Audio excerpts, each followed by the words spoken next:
Okay. Good morning, everyone. We'll go ahead and call to order the May 25th Board of Commissioners meeting. Michael Taylor will be absent today. Patty is at a conference, and Phil is out for a funeral. So you officially have the B team today, right? But we'll get through this. First off, we'd like to start the meeting with an opening prayer, and I'd like to welcome Gary Bluebaum for the prayer. Gary? God, first of all, we just open this session.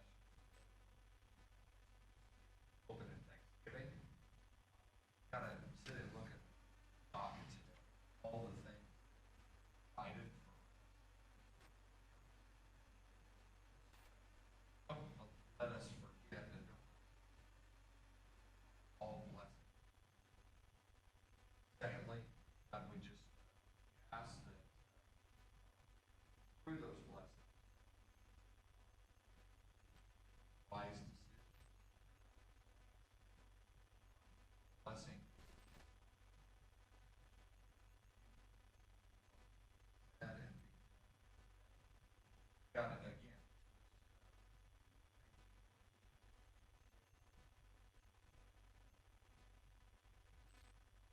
Value, hold precious.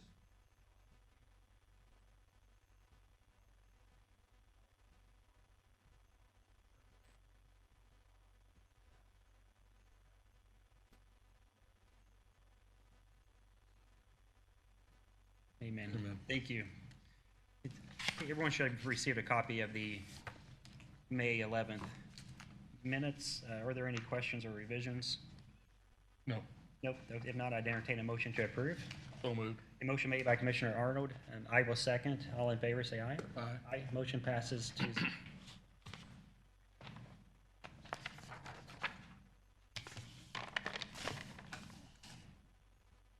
I believe we received the asphalt bids for 2021.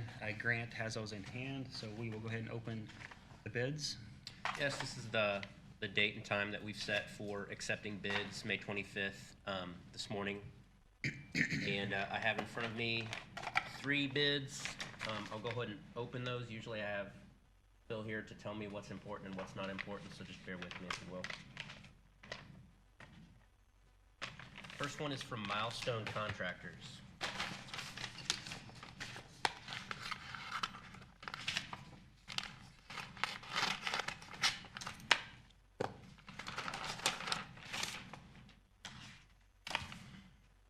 Okay.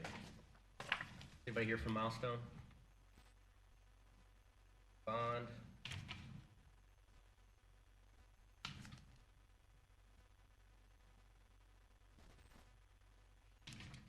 We have bidding from 1400 east from State Road 558 to 1650 north.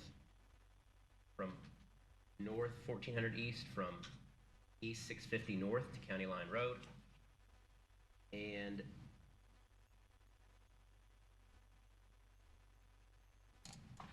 north 1400 east from State Road 558 to east County Line Road. East 1650 north from State Road 558 to north 1400 east.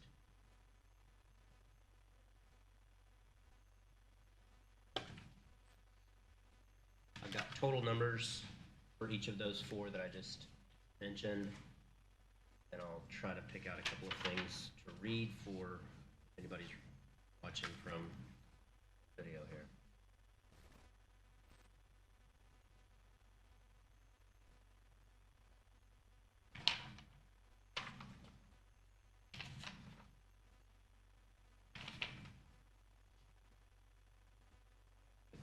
In here.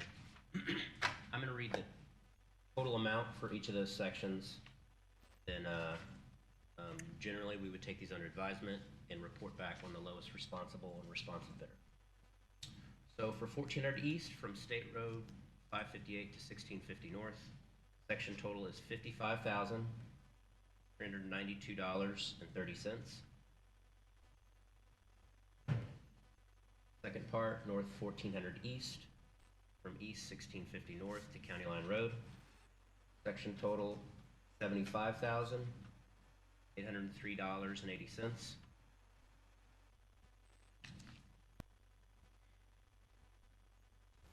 Third section, north 1400 east from State Road 558 to East County Line Road, $131,000, $131,196.10. And the last section, east 1650 north from State Road 558 to north 1400 east.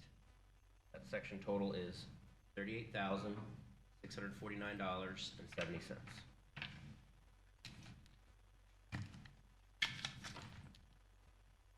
There's a breakdown of project length, width. I don't know if you guys are interested in any of that, or if you just want me to move on to the next bid. Yeah, Move on. That is Milestone.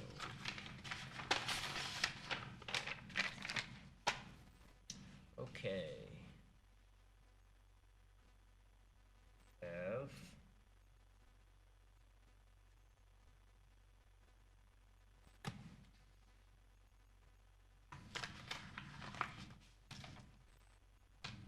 Genovis.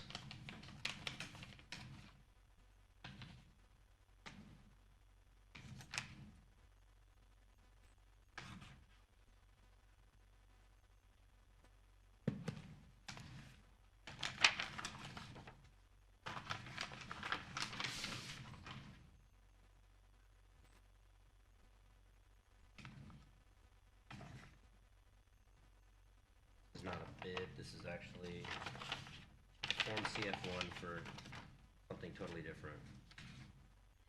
Relates to abatements, so this is not a bid, sorry about that. But at least we got the Form CF1 in that. It does. But it was for their, CF1 compliance. I'll give you that here, Jim.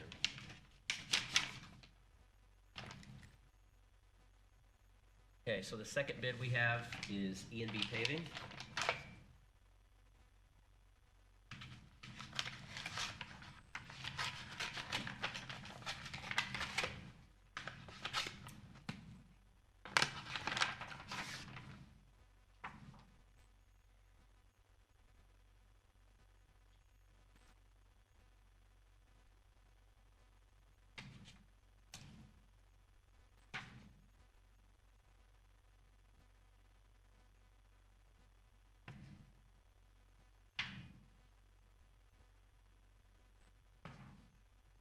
David.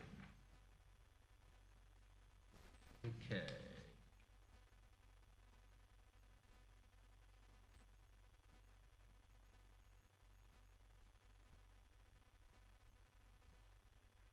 Okay. Project number 1, section total, $71,156.40. Just to make sure that this is in order, that's for north 1400 east from east 1650 north to County Line Road. Second one, 1400 east from State Road 558 to 1650 north. Section total for that is $51,372.31.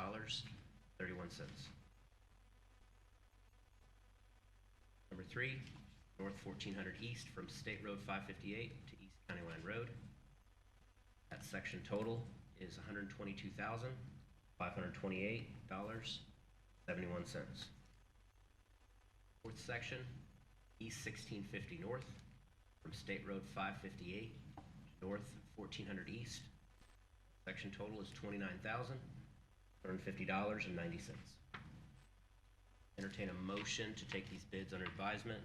They'll be filed, and we'll come back the next meeting and award bids. I'll make that motion. a motion made by Commissioner Arnold. I will second. All in favor, say aye. Aye. Aye. Motion passes 2-0. Thanks, Grant. Also, there was no highway meeting this morning with Phil's absence. We do have an LPA claim voucher here for the total amount of $169,512.11 with 80% reimbursable for Daviess County Rural Water for the relocations of their water lines for 100 East.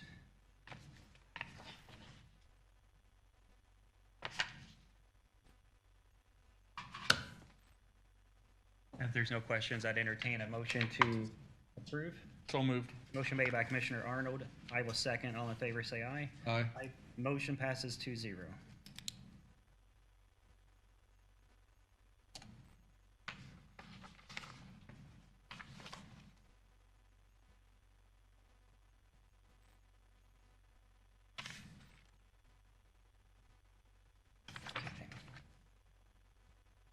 Okay, next up, we've got the CSX preliminary engineering agreement. It looks like it's in the total amount of $18,000, or for an amount up to $18,700. It'll be come from the Cume Bridge Fund, which is 61550, and this is related to the Montgomery Bridge project, which hopefully will be starting next year once we get the ball rolling here. That was in the packets. You good? Yep. I entertain a motion to approve. So moved. Motion made by Commissioner Arnold. I will second. All in favor, say aye. Aye. Aye. Motion passes 2-0.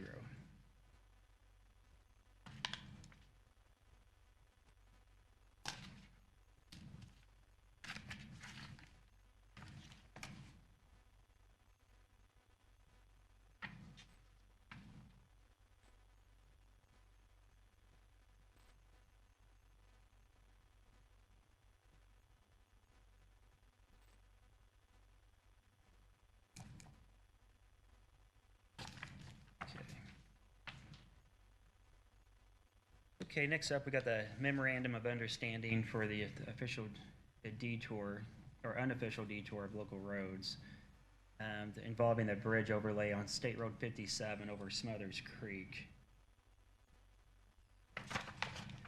Let's see here. Like there's an attached map. Okay. So it looks like the unofficial detour just south of Plainville is going to be on County Road 1000 north to 200 east as they do that project, and then they will reimburse us a portion of for the expenses of those roads. And Phil has some sort of formula that NDOT uses to determine that amount of reimbursement. So that's the official detour. Make sure we're okay with that.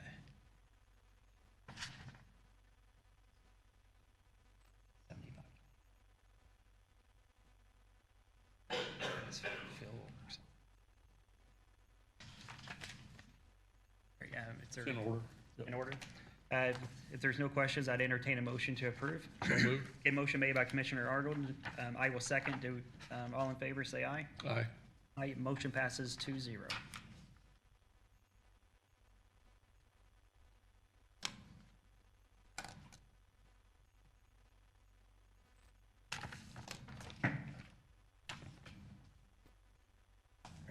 Okay, next up, we got the baggage scanner and metal detector. Sheriff Allison. Good morning, Sheriff. How are you? Good, how are you? Great. Oh, you're just fine.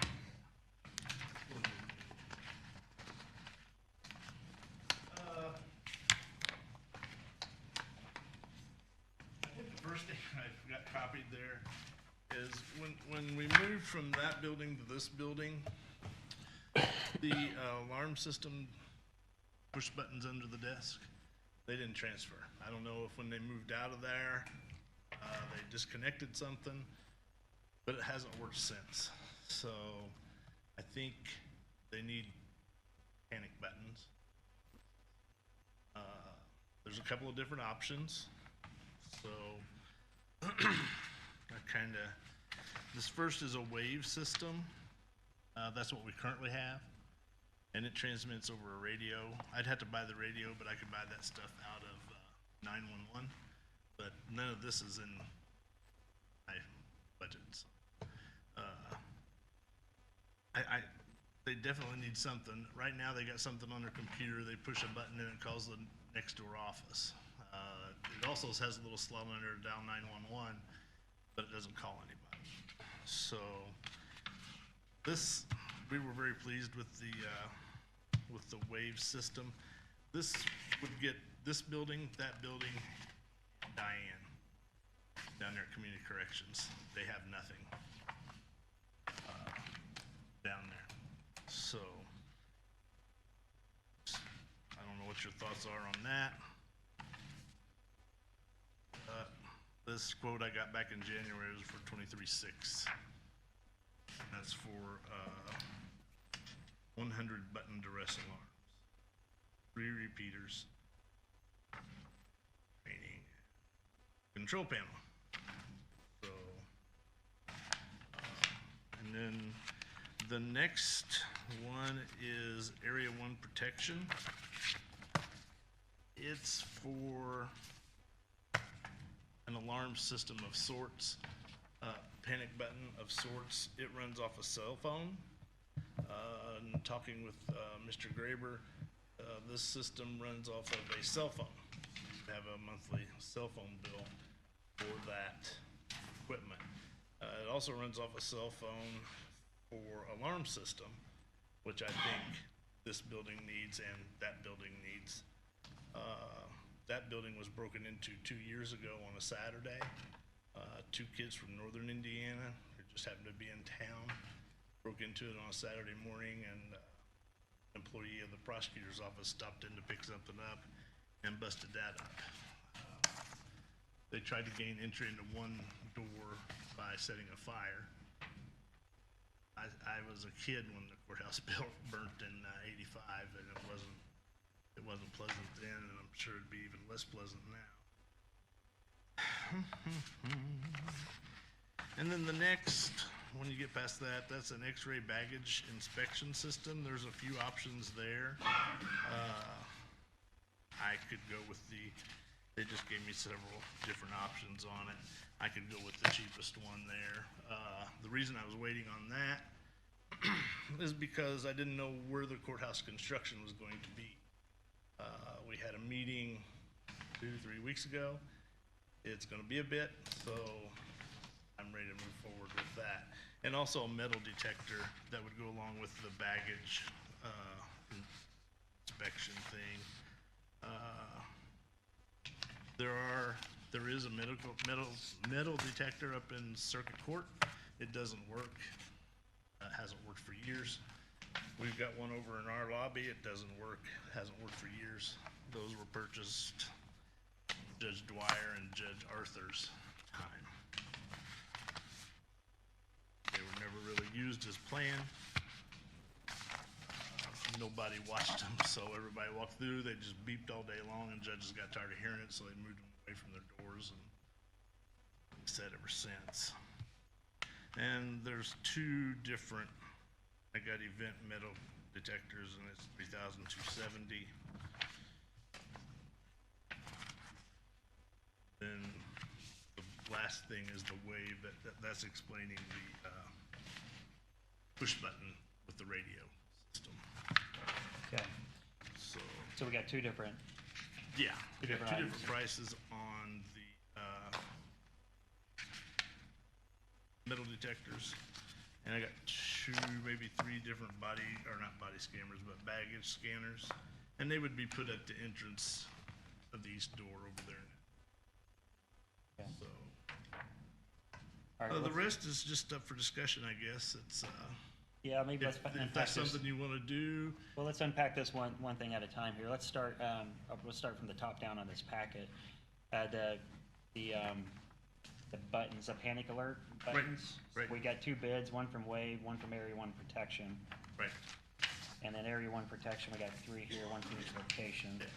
Area 1 protection also has alarms for the buildings as well at their Okay. price, which the radio system does not. And there is a monthly monitoring fee, I think, of $25 a building. Per with building. Area 1. So with what you know, with Area 1 versus the Wave proposal, which one do you feel most confident about? On the panic, On the panic, yeah, we're the starting. panic, I like the wave because it goes out over radio. And I think that's the best product to have for that type of incident. And there's no monthly fee with the wave. No. And then we'd pay that out of, would find the bill, yeah, would find a fund, obviously. Yeah, I don't know what fund you, County buildings, or, I don't have the budget in front of me, but okay. Yeah. I just, quick, You'd mentioned 911, what, To buy the radios. by the radios, okay? yes, each building would have a radio in it. The radio for that building is in the old treasurer's office. And that was put in long before my time, not 80s, late 90s, early 2000s. It worked real well, but there was only 5 or 6 push buttons throughout the courthouse. This, I think we added up to put a panic button at every desk. okay. Yeah, I mean, I think, we'd probably just pull that out, county buildings currently, and if we need to switch that fund, we can switch that at the next meeting. But county buildings should have enough in it, for whatever components cannot be funded out of E911, okay? But as far as the providers, Ron, Area 1 protection versus WAVE, do you have any preference? Take Dave's recommendation, waive.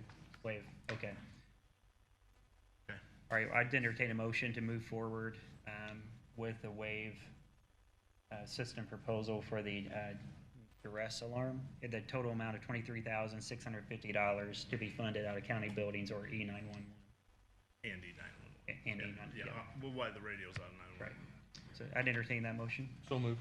Motion made by Commissioner Arnold. I will second. All in favor, say aye. Aye. Aye, motion passes 2-0. All right, now okay, so just a quick, maybe a dumb question.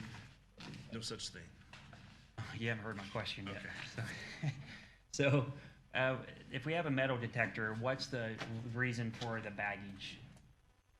If we have a functional metal detector, why do we need a baggage scanner also? To check the bags going in. That way we don't have to go through every bag. We can just look at it as it goes across. Oh, so the fact And that the metal they get, detectors for on the body.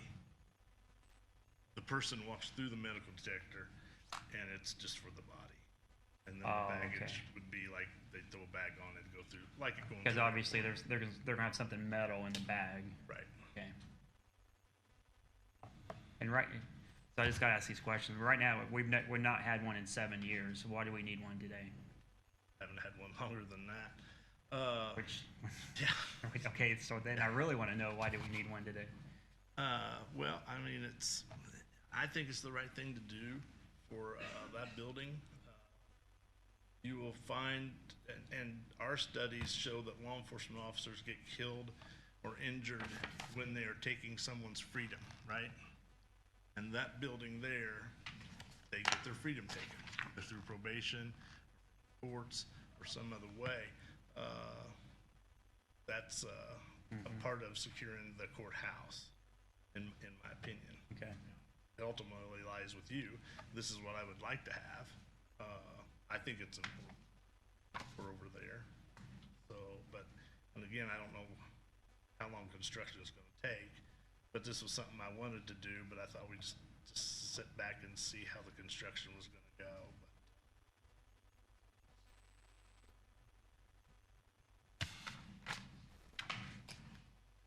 Your thoughts?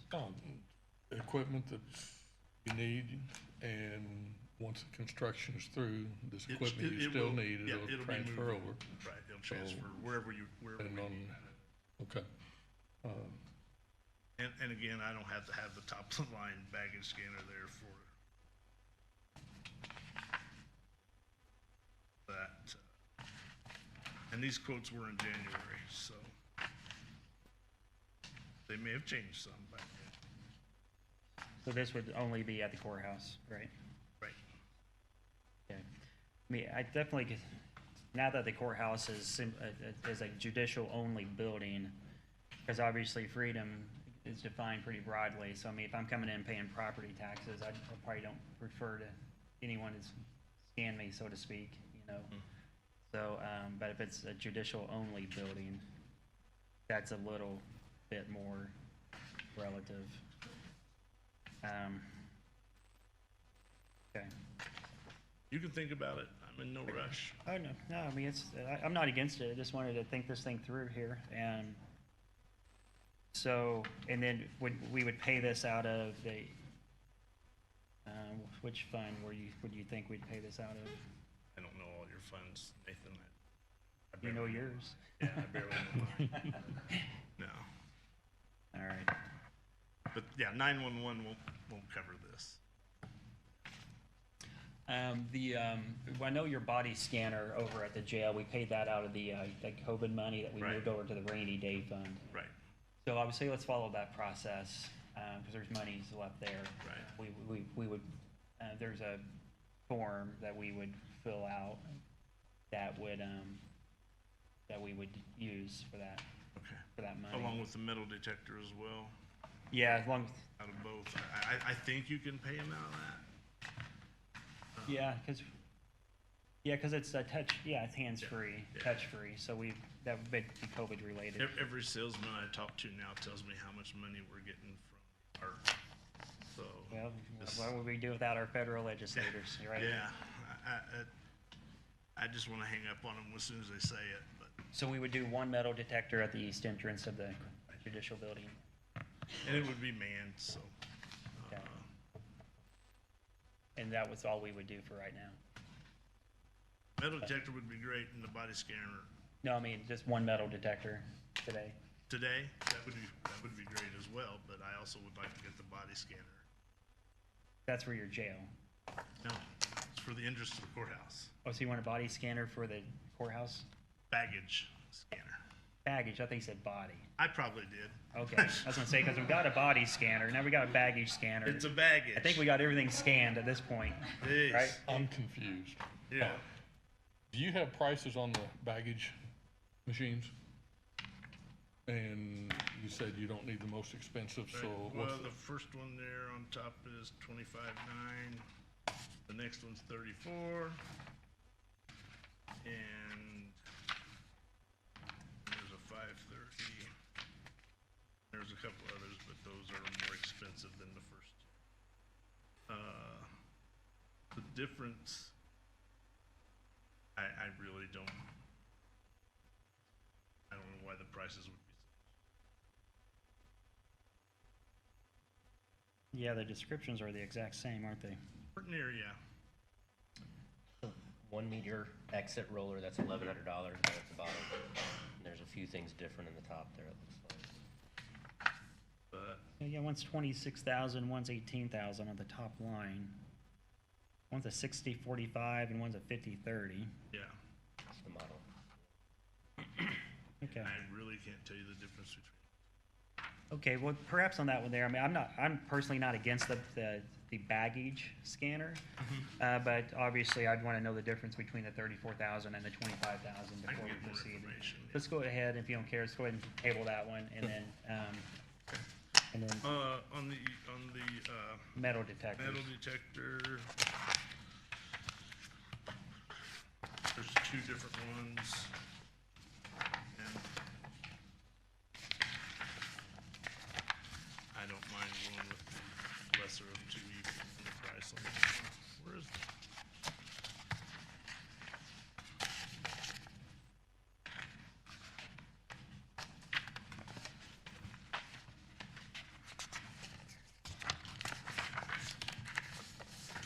that one?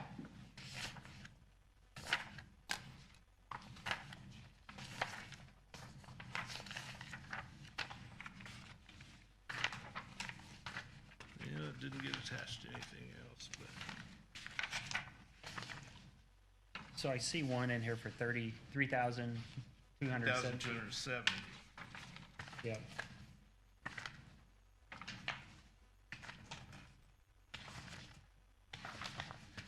And I don't know why that didn't print off the price of the, I don't know. But I'm okay with this one.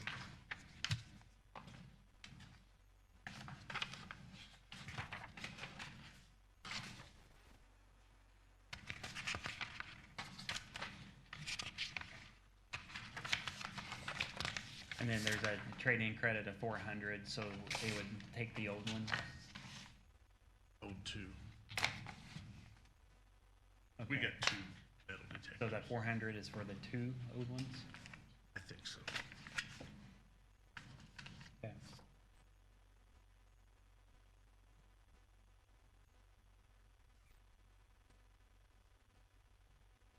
Ron, what do you think? That's the one Gary recommends, and he's checked into it. Let's go ahead and get the one. Okay. Okay, we got a proposal before us for event metal detectors in an amount of $3,270 that will be funded out of the COVID dollars that are residing in the rainy day fund. So again, just get the form to get submitted for approval on that. But I'd entertain a motion to proceed with one metal detector. So moved. Motion made by Commissioner Arnold. I will second that motion. All in favor, say aye. Aye. The motion passes 2-0. All right, anything else needs scanned? Got body, got luggage? Think What so. we missing? But what about alarming the buildings? The alarm, okay. Now, this would have to be different because he's included in there the push button, panic button things. But I think it should have glass breakage, motion detectors in these buildings. Have them, churches have them, a lot of businesses have them.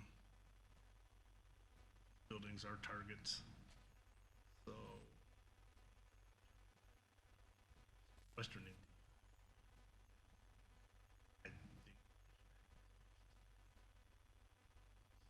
Okay, are there any proposals in here? There is, but it's also got the,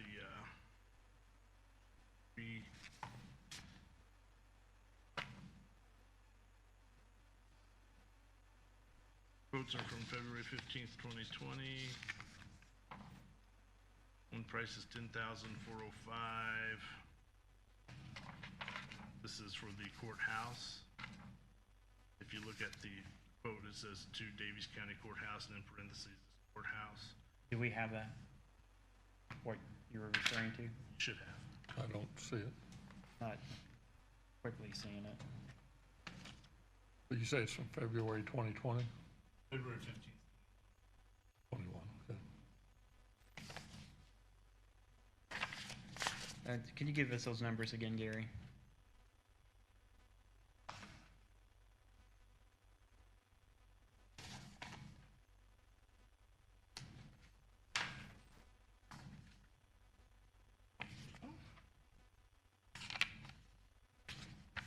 Yeah, I don't know why. Okay. The courthouse, it's 10,405 total. And I'll get you copies of it. And that's for that building. And that's, but see, that's got the panic buttons in there too. I think I'd rather get a quote without all that other stuff in it. And Makes sense. Bring it next time, because that's gonna make it just that much more confusing. Yep. Yeah, that makes sense, and break it out based on both buildings, and then that way we can decide. But I also got the office buildings, and it includes the panic button, and then I got community corrections as well. Okay. But I'll get it without, Okay. Sounds great. and I don't know why you didn't get copies of it, but just so you know, the 9,320 with the push buttons was for that building. Community corrections is 4,280. The courthouse is 10,400. This building is 9,000. But Yeah, get us some refresh those bids, and we can discuss that down the road. Okay, All right, thank you. thank you. Have I got anything else today? Think so, man. You got all your wishes today. Right? See, we get rid of Michael, and it's just a bunch of yeses up here. All right. Next up, we got the 2020 charitable donations. I'd like to welcome all the organizations that are here to give us an update on all the amazing things you guys are doing in our community. So we got a number of folks that are going to be presenting today to give us a recap. What we would like I'm on no time schedule. Ron probably isn't either. So we don't want to rush you by any means, but we kind of respectfully ask maybe 5 minutes or so to update us. Some organizations are a little prouder of than others, and which is great. But we'll be respectful of everyone's time. But what the process is basically we receive an annual update of what the organizations are doing, and then that will go right into our budget cycle in June, which will be coming up here in a few weeks, and we'll be able to take this information to determine next year's budget. So with that being said, we'll go ahead and get started with the Historical Society and Jan Schuler-Hicks. Good morning, Jan. Especially with a friendly crowd. My new job, I'm usually a bunch of quiet people. Yeah, no kidding. Enjoy it. I'll give you my copies. I'll give this.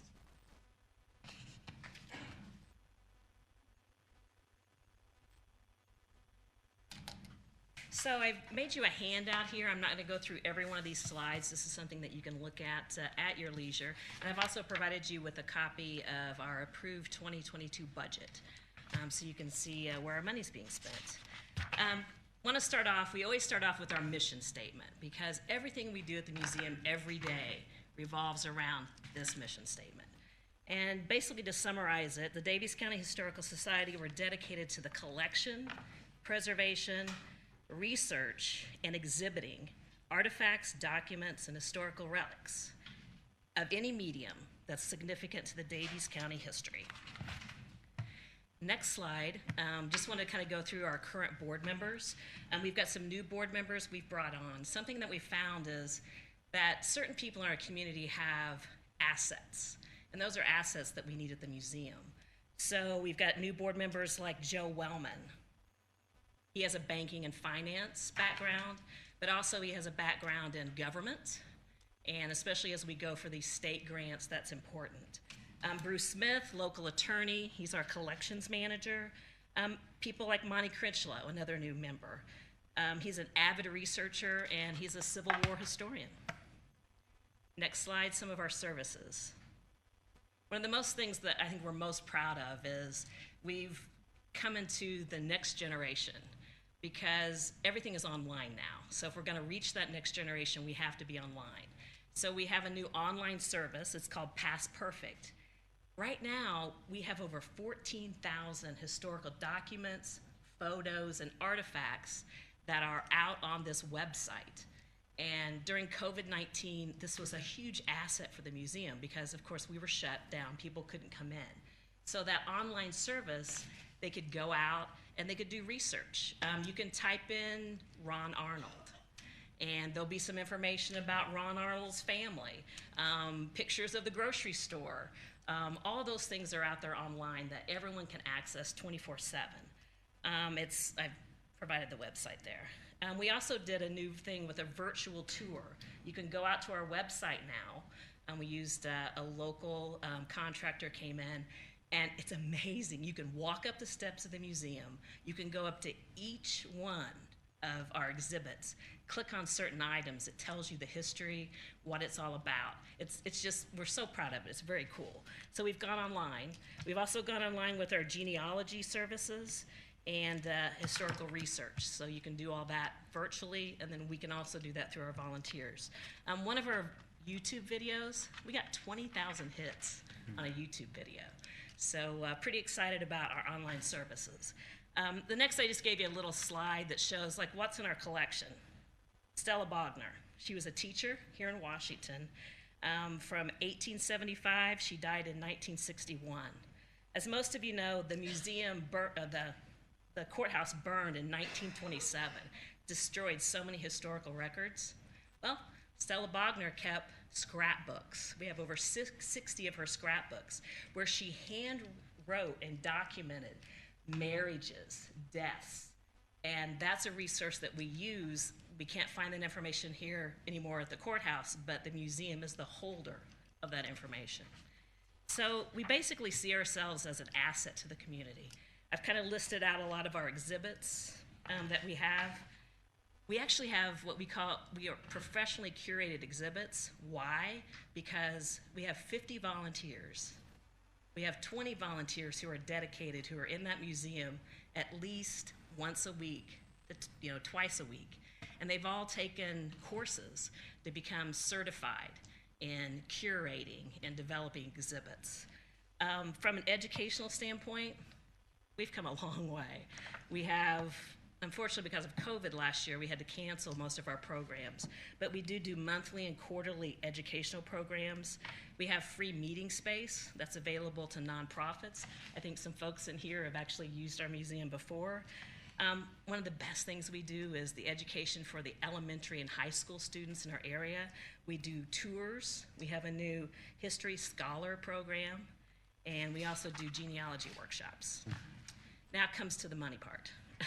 I've given you some information about our finances through 2018 to 2021.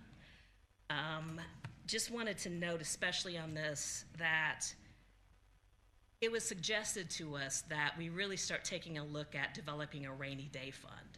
So for 2020, we've deposited $10,000 in that rainy day fund, and that comes directly from the funding that we get from the county. In 2020, we did it in 2020, we're gonna do it in 2021 as well. I also want you to note that it was also suggested that we do a better job in fundraising. We've done that.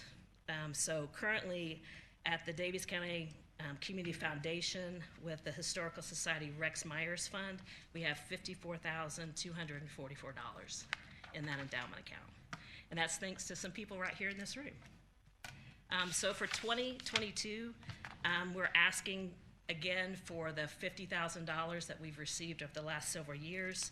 Here is kind of a rundown of what that budget looks like, expense and income-wise.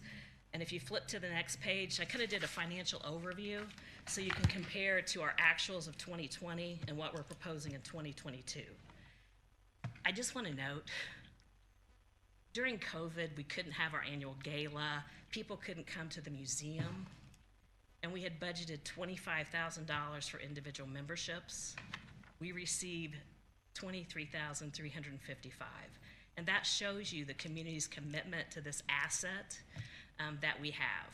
And it shows that they believe in the museum and they believe in the future of the museum. And we hope that the Daviess County Commissioners have that same thought for us. You can kind of go down and see what our expenses are. As you can see, most of our expenses goes to that building, which is a blessing and a curse all at once. But the $50,000 that we're asking for from the commissioners, 10 of that is going to go into that rainy day fund. And then we use that other 40 for things that people don't like to donate money for. That's keeping the lights on. That's keeping us within code. That's upgrading our electric, upgrading our lighting, all those things that have to happen with an aged building. The last thing I just want to leave you with are some pretty awesome slides. So COVID gave us, we've had a 5-year plan, and COVID gave us that time to really knuckle down and really get into that plan. And in 2022 and 2024, we're planning a capital project. It's called Access to History. So on the ground floor of the museum, right now we've got a window display there, but we're gonna renovate that 2,000 square feet so we can have ground floor access for exhibit space. And you can see the photos here where we can have an exhibit, but they slide flush against the wall.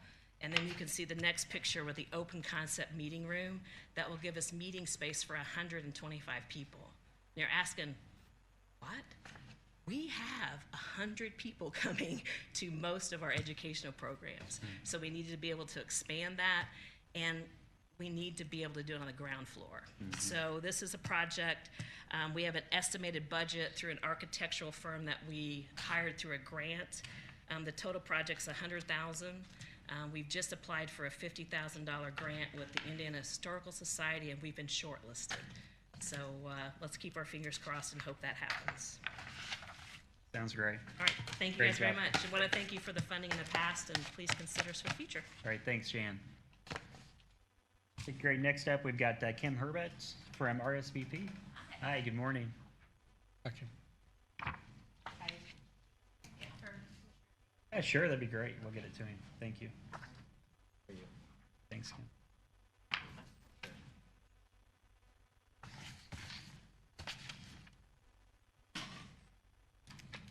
Thanks for having us come in today. We really appreciate your past support. We're hopeful for future support. The Rsvp Volunteer Center has been in our community for 47 years. We started out in the old Creamery building on Second Street by south of the high school. And now we're out at the park in the community building. And in addition to the volunteer center, we take care of the rentals of the facilities at the park for the city. So that's some in-kind that we greatly appreciate that they let us live there because we love living there.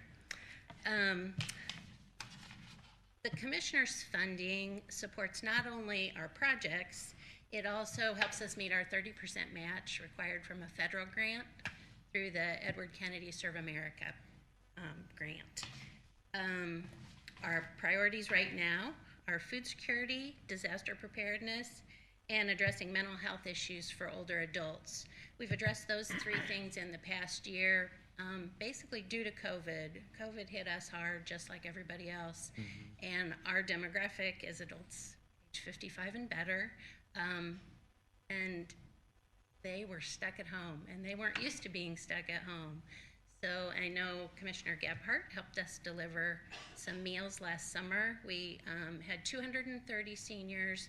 We took bi-weekly groceries to them from April through August.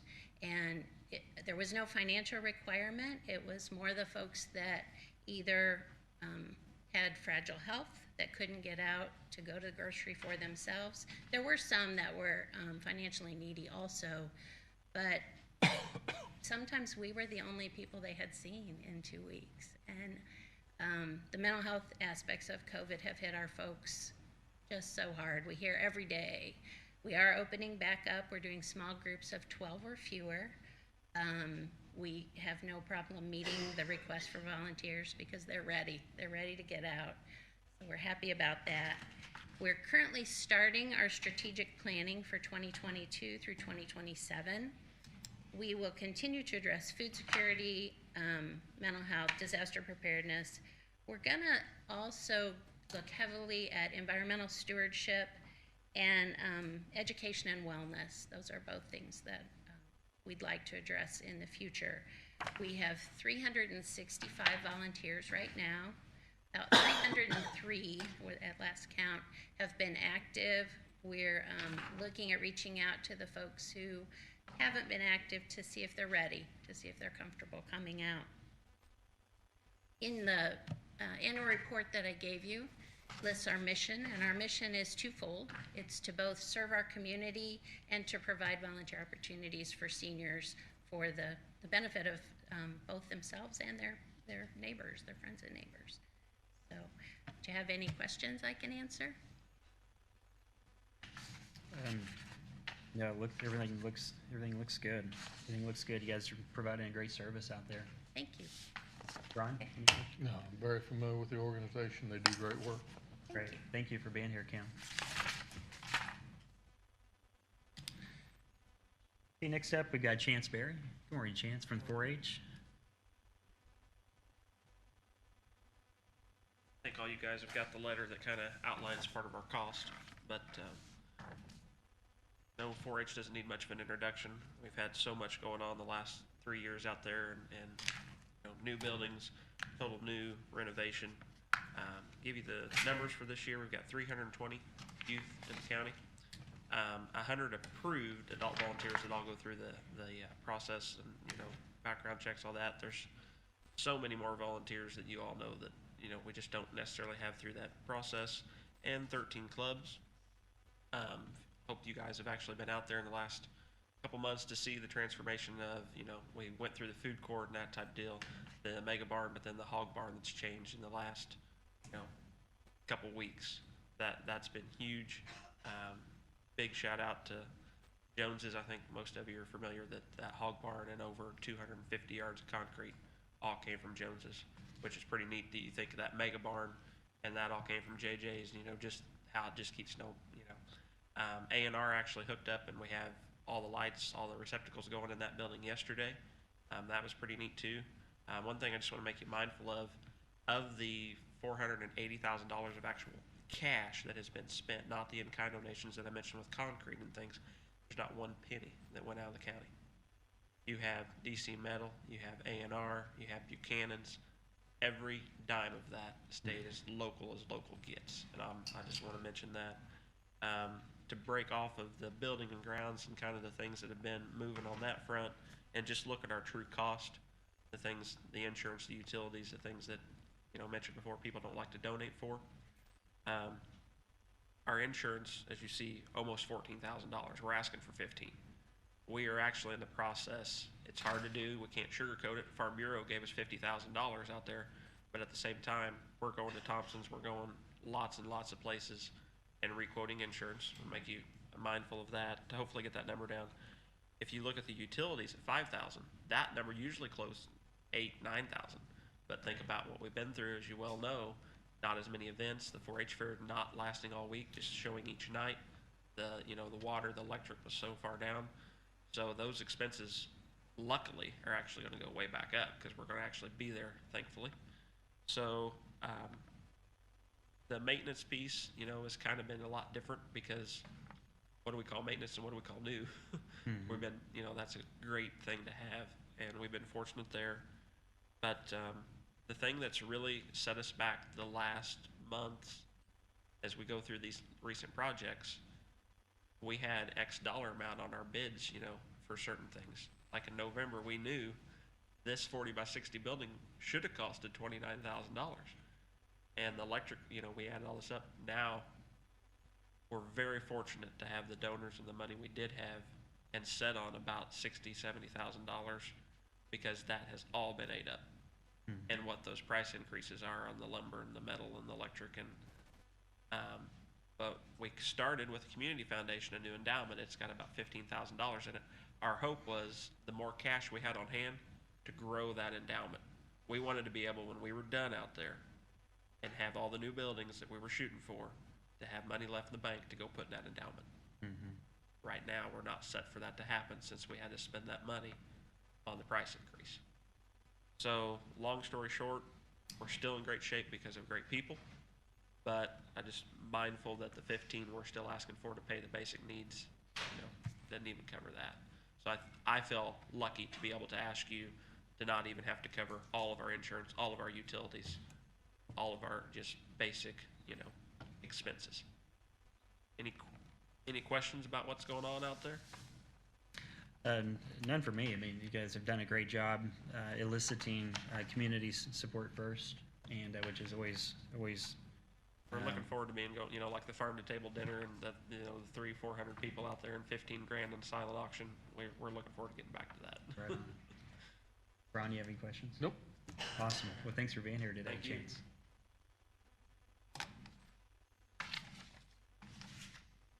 Okay, next up we have Sherry, I believe.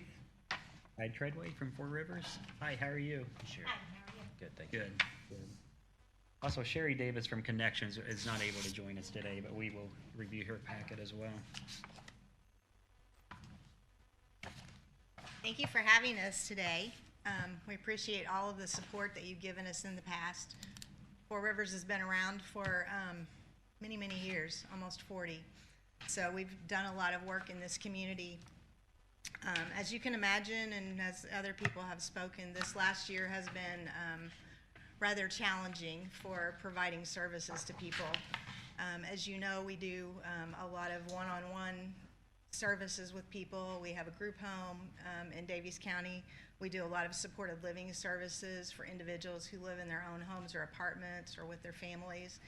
And we've had a lot of issues with people being afraid to have their services and not wanting other people in their homes. So there have been some of our individuals who haven't gotten the services that they have gotten in the past because they just didn't feel comfortable having someone extra in their home. And so that obviously has affected our income coming in because we are reimbursed by what we do. We also have had our group setting has remained open for most of the year. We did shut down, I think, 3 different times for a couple of weeks at a time just because we had some folks that had been affected, and we wanted to try to keep that under control as much as we could. we've, I think, done a very good job with that. But having said that, all of those folks who are used to coming in every day, and that's their routine and what they're used to, this has been really hard on them. They don't all do very well when things change. So I think we've been very flexible in that we've gone ahead and provided all the services that we could in their homes, in their apartments, in their family homes, out in the community as much as it was possible with COVID. But it definitely has been a very different looking year of providing services to the people that we typically serve.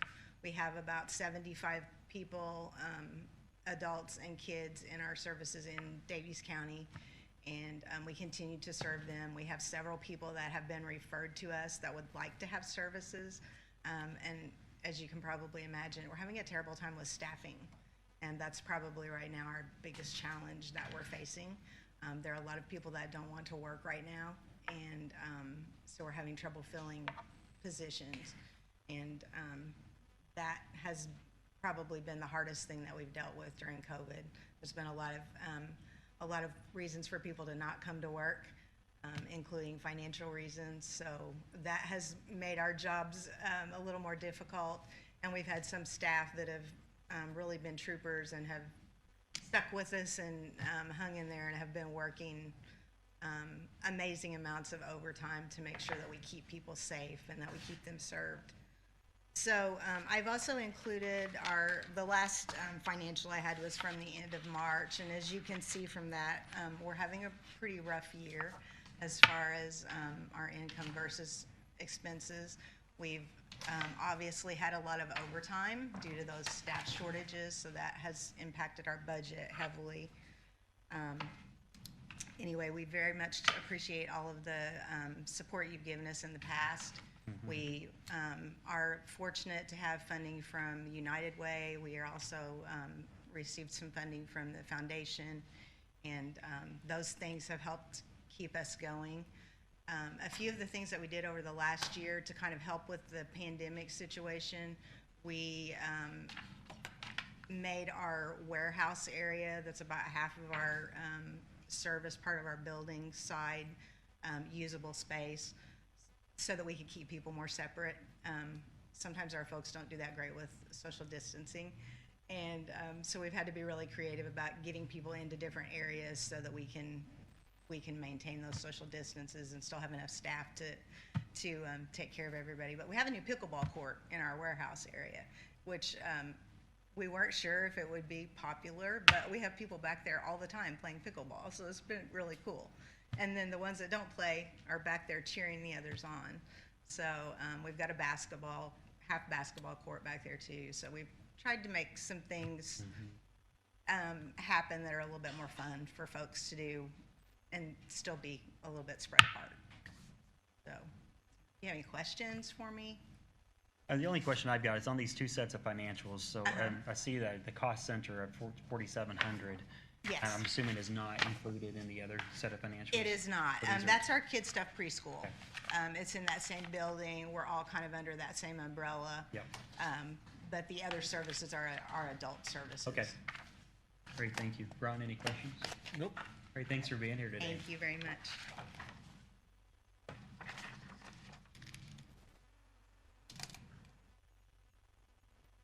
Okay, next up, we have Beth Guthrie, or Becky, I'm sorry, from Ride Solutions. How are you, Becky?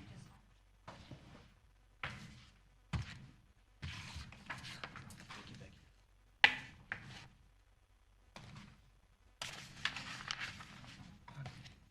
Becky.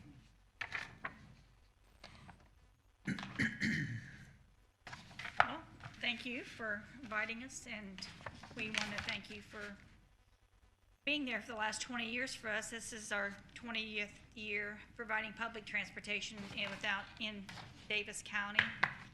As I look around here, I think Ride Solution has touched all of the programs that are in here in some ways or another. We have we've worked with any nonprofit around the area to help them do what they do and provide transportation to their facilities or whatever outings they might have. So I don't have slides, I don't have everything like that, but simply what we do is provide public transportation. It's overwhelming, the needs that we have in this community for people to get around. There is no taxi service in this area. We have people out in the Amish that do take people in van loads, but it's not the same as what we provide. We have a set fee. We don't ever raise them for groups or anything like that. We do daycare outings for people. I mean, around here, they call us all the time just saying the kids need to go on an outing somewhere. How much will you charge us? We always give them a very cheap discounted rate for that. We do serve 10 counties in Southwest Indiana, so our budget is extremely high. It's in the millions. We do 10 counties. I can't take 1/10 of it and say this is Daviess County because we are actually located in Daviess County. We have the majority of all our employees that live and buy things here in Daviess County and pursue all the activities here and give back to the community. This is one of the top counties for rides throughout the region. During COVID, we were considered an essential service. Public transportation was. We followed all the NDOT guidelines and kept operating. Our staff was tremendous. They came in every day. They wore masks. We are still wearing masks in the vehicles, and that's part of the NDOT's regulations right now. They have not loosened that, just to keep our passengers safe as well as our drivers. We installed plastic barriers in a lot of the vehicles right behind the drivers. That was costly, of course. We have paved our parking lot that was next to, that we took down the house there, that was a considerable cost to us last year. Those kind of funds do not have any type of generation through the state or federal dollars. That was something that we had to generate ourselves locally, which was very tough on us. We don't get any county money like from the taxes, property taxes, because there's a percentage of the property taxes for everybody in Daviess County that goes to the city bus, which is one bus. If you ever drive by our facility, you'll see buses everywhere because we go out in the county. We have our maintenance facility there, but we don't receive any tax money for that at all. So the only thing that we have for match money is from what you give us here as the commissioners. And we keep asking for a little bit more every year, and we have not been very lucky with that. And I'm asking this year if you could please increase our whatever you could give us. We would really appreciate it. It shows commitment on your part to what we do. We want to continue providing the same level of service. We can't hire new drivers if we don't have the matching funds in the county showing the support. We get several $1,000s more at some of the other counties that we do service in, but we don't have the staff down there and we don't have the facility down there. So we really need Daviess County to help us with that portion of that. So going through some of the things, I mean, you can see that employment is number one. I mean, we want people to get to work. So many people can't get to work because they don't have a ride to work. So we have daily routes to different facilities here in Washington that we take people and we take them to work and we pick them up from work. We have routes out in the county that we take every morning. We go out there and drop them off at different facilities. We bring people in to work from the county every single day. So we also bring people from other counties into Daviess County to work at Purdue. So I mean, I said it's far reaching what these dollars do for our community, and employment is like number one. Medical is important. We have gotten a lot of people that go to dialysis every day. They depend on us to go to dialysis and pick them up. Sometimes our drivers have to wait on them. They're not healthy, you know, and we have compassionate drivers that just go the extra mile for each one of these individuals that we take. We do door-to-door service. We don't just honk the horn, expect them to come out. I mean, if there's somebody that needs assistance, we go to the door. We help them carry their bags up to the door. I mean, this isn't just a taxi service. This is really a personalized transportation service that we give back to the community.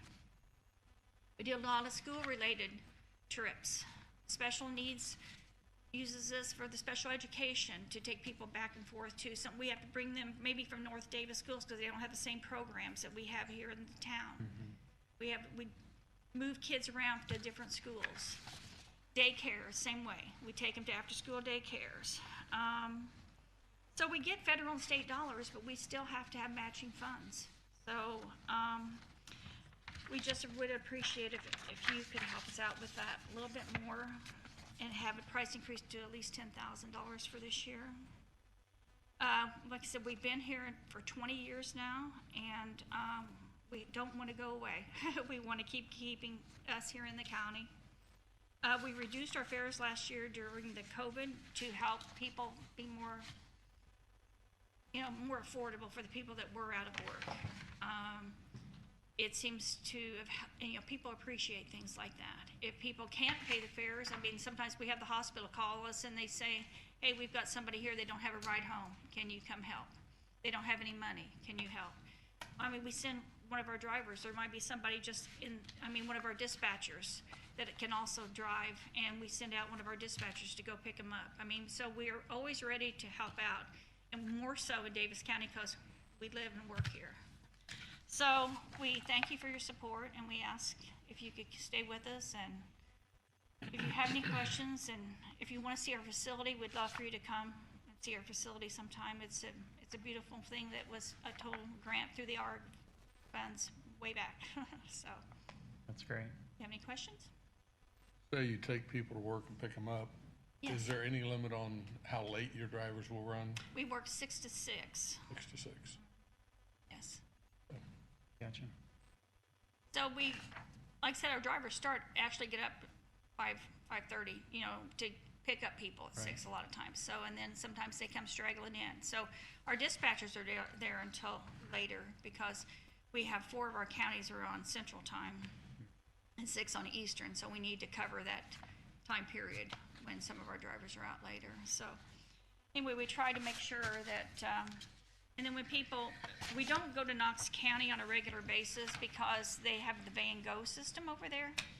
But we have a lot of people that have appointments in the Vincent medical facilities, and when they do not have any other transportation, we do go to Knox County. But like I said, it's on a very limited basis. Have you asked the Knox County Commissioners for any funding? I'm kidding. One's sitting in the audience, so I'm kidding. Here's I'm what teasing. we've ran into. We've had some of the Knox County people come over to us and ask us how we run our system because they would like to mimic it. So anyway, I think that's a very good thing. Yeah. So. That's very good. Very good. I don't have any further questions. I certainly appreciate you being here. Thank you. All right, thanks, Becky. Sorry, Kelly. Make sure you're paying attention out there. Oh, see what I started? You're welcome. Sorry. Next up, we got Senior and Family Services. Anyone here from Senior and Family Services? Going once? All right. Great. Thanks again for all you guys do for all the communities. We really do appreciate it. Without the nonprofits in our community, I don't know where we'd be. So all of you guys, great job. So, Ron, any other questions? I have worked with most of the agencies over the years. They do a great job. Davis County is blessed to have such dedicated personnel working for these organizations. I do think that we need to take a good hard look and maybe come up with some creative ways, especially with the COVID impact and potentially COVID funding. Sure. I haven't read through it, all of it yet, but I think there is an opportunity to help nonprofits with some of that COVID money that we might be able to get some things started and start thinking about long-term sustainability. Sounds great. We'll be the commissioners will be meeting in executive session and a couple of meetings in June to just discuss all this, and then we'll be back in touch. So appreciate you guys being here. Okay, next up on the agenda, we've got the COVID community-based testing grant. Kelly Streeter. Good morning, Kelly. Morning. I think it's awesome that you all have them all up like that today. It's a great idea. Yeah, thank you.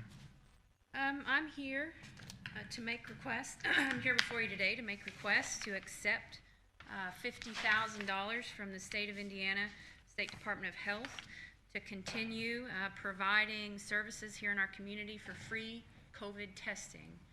We had a one-year grant previous that will expire June 30. We partnered with Daviess Community Hospital to provide testing services at DCH. That will expire June 30, as I mentioned, and there's a 6-month extension. Health Department, we decided that now that testing is so available, from the checkout line at JC to your doctor to the quick care clinic, insured people have access. We want to be able to provide to underinsured and to children out of our department. We have a plan on how that will look like. We're going to have dedicated spots outside. We do it now. We test teachers, kids, employees here all week, every week. And we just want to expand upon that to make sure that people that truly need to be tested and can't pay for it can come to us and get that service. So for $50,000, we'll do that for 6 months. We're going to continue doing it with our own staff, and the state will provide all of the rapid tests as well as the PPE that we will need. So we're asking if we can accept these funds and do this for 6 months at the Health Department. And I will take any questions. Great, thank you. I think you probably have a copy of the, Yes. just, we indicated interest, coming to you guys. Good, I don't have any questions. Any questions, Ron? Okay, if there's no questions. Oh, okay, sorry. If there's no questions, I'd entertain a motion to approve the receipt of the grant application for $50,000. So moved. A motion made by Commissioner Arnold. I will second. All in favor, say aye. Aye. Aye. Motion passes 2-0. Thank you. Thank you.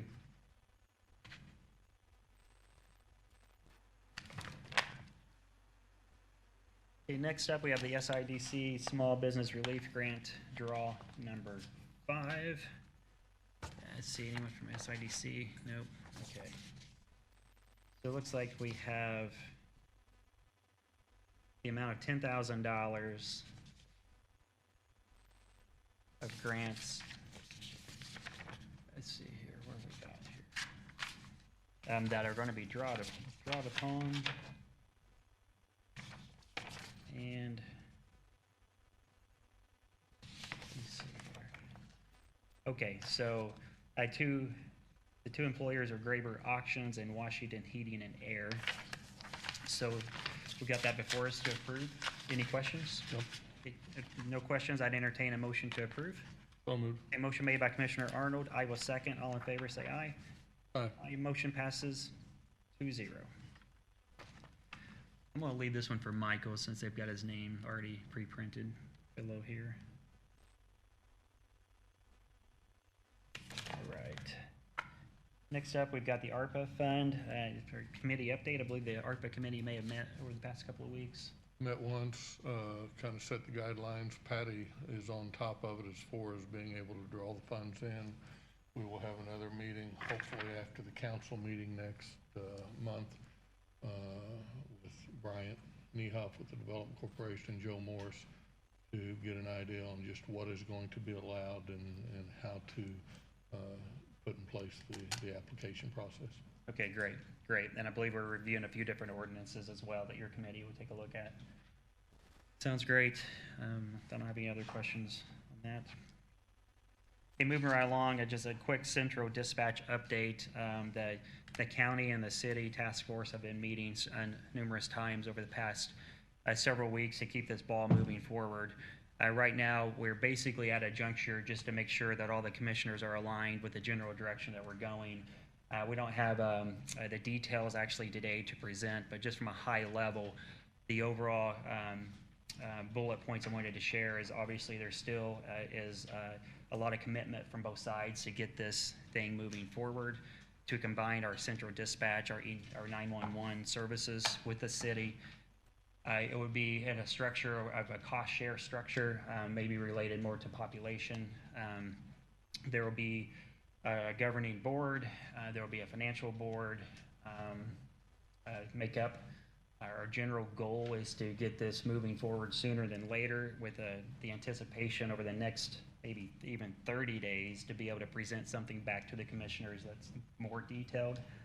But we wanted to go ahead and bring those high-level bullet points back to each respective board just to make sure that we had general alignment before we really start putting a lot of effort into this to get the numbers on paper. So that's kind of what we have right now.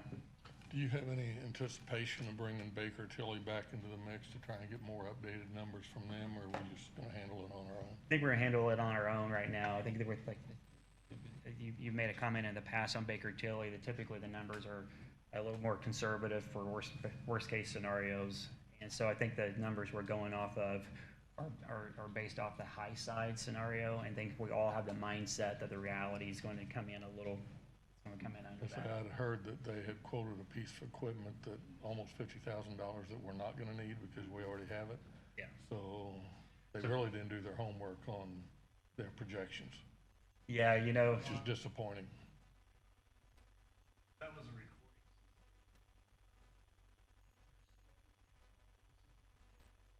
That recording. So when we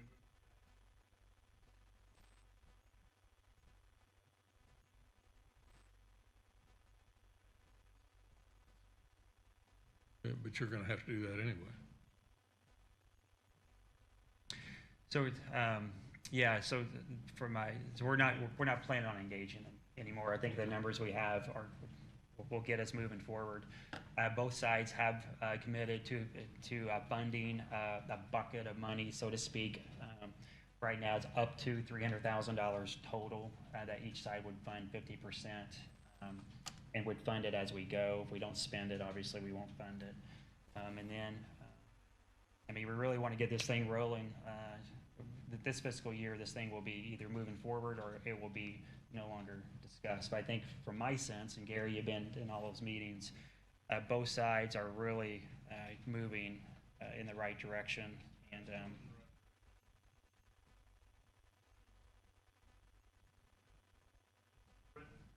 yep.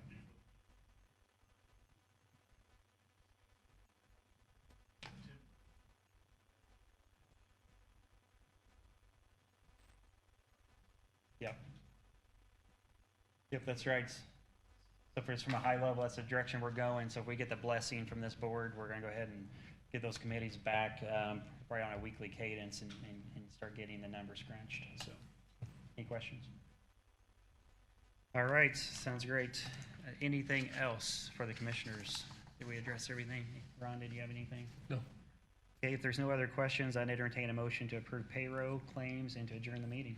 So moved. A motion made by Commissioner Arnold. I will second. All in favor, say aye. Aye. Aye. Meeting adjourned. Have a great week, everyone.